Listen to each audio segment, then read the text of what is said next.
Hello BIM learners, welcome to bimmodeler.com.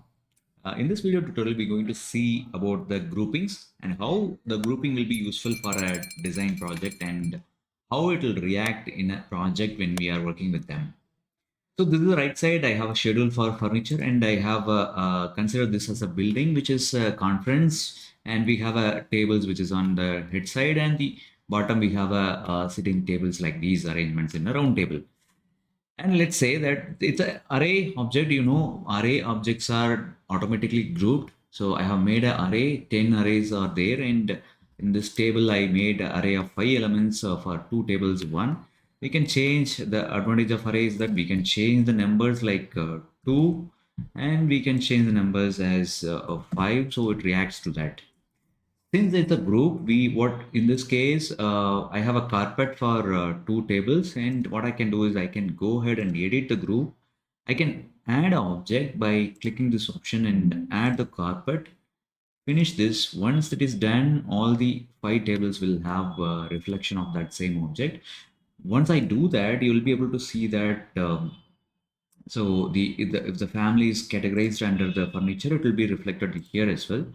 I like to have this furniture, and I see it's a generic model. Let me change this into a furniture category. So let's change this as furniture. Load this back to the project over the existing version. Now we'll be able to see that carpet is 5 numbers as well. So even we can increase the number of object that to 12, and number of object that to, since it's array, we will be able to do this, and we can increase that to 6 as well. And in here we have a table with 3 chairs arranged, and we can make this as a group, and we have a group options here which is GP, and we can name that as a big table. And what we can do is we can do the array, or we can use the copy options like these, and make sure that the multiple copies options are enabled, and we can copy this multiple times. Instead of doing like these, we will be able to do array also. We can maintain the equal gaps. What I'm going to do is I'm going to copy this and paste it here. What I'm going to do is I'm going to ungroup this, and I'm going to select this table and change this table size into 36 millimeter, something like this. And I'm going to add this as maybe 2 chair combinations for an in between gap. So we can make this as a 2 chair arrangement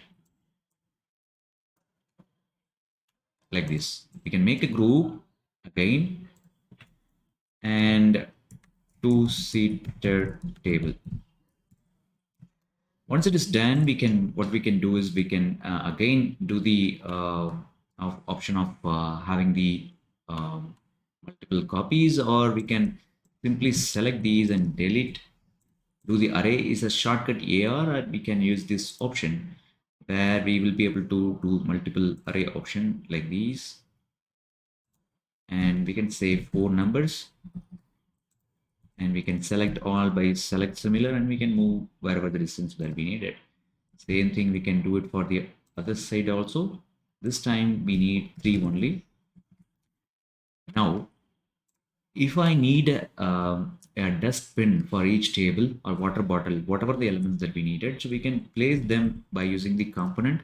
I can go ahead and check for the dustbin or bin. Let me check that as bin is available. Nope. Let me check. Okay, waste. Okay. Let's say we are placing this here. The advantage of group is that once we edit the group and add the element to the group, you can see that in the right side, you'll be able to see in the schedule, the waste basket is 1.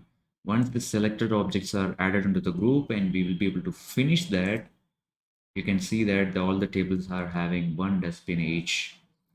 So automatically the numbers also increases here in the schedule. This is how the BIM Revit software works. And what we can do is we can select all of these together.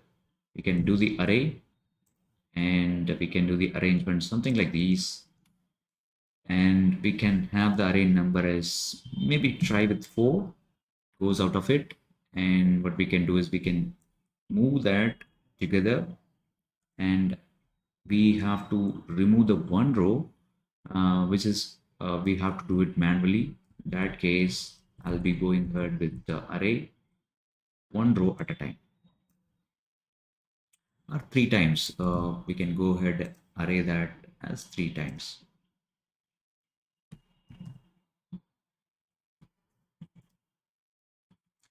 So this is how it will be able to do it, and we will be able to understand what happens on the chair. There are 66 seats. Let's say that we need 75 seating counts on the watching places.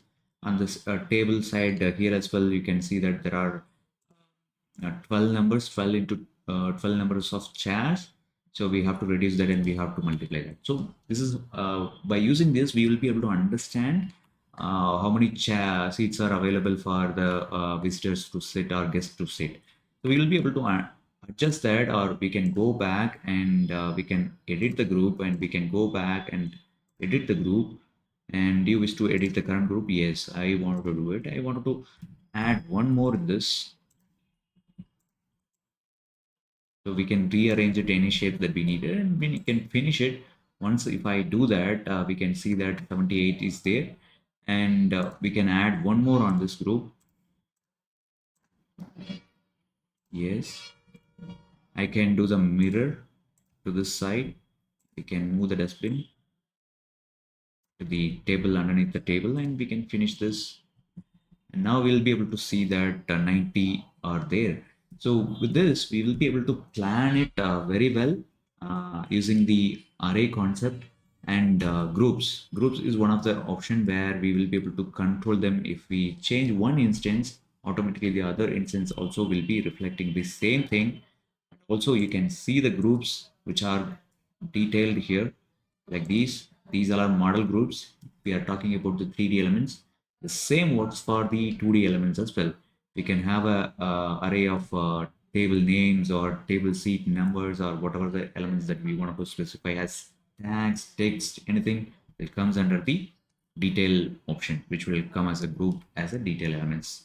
So we won't be able to attach both the things as like 2D, 3D. We cannot combine them.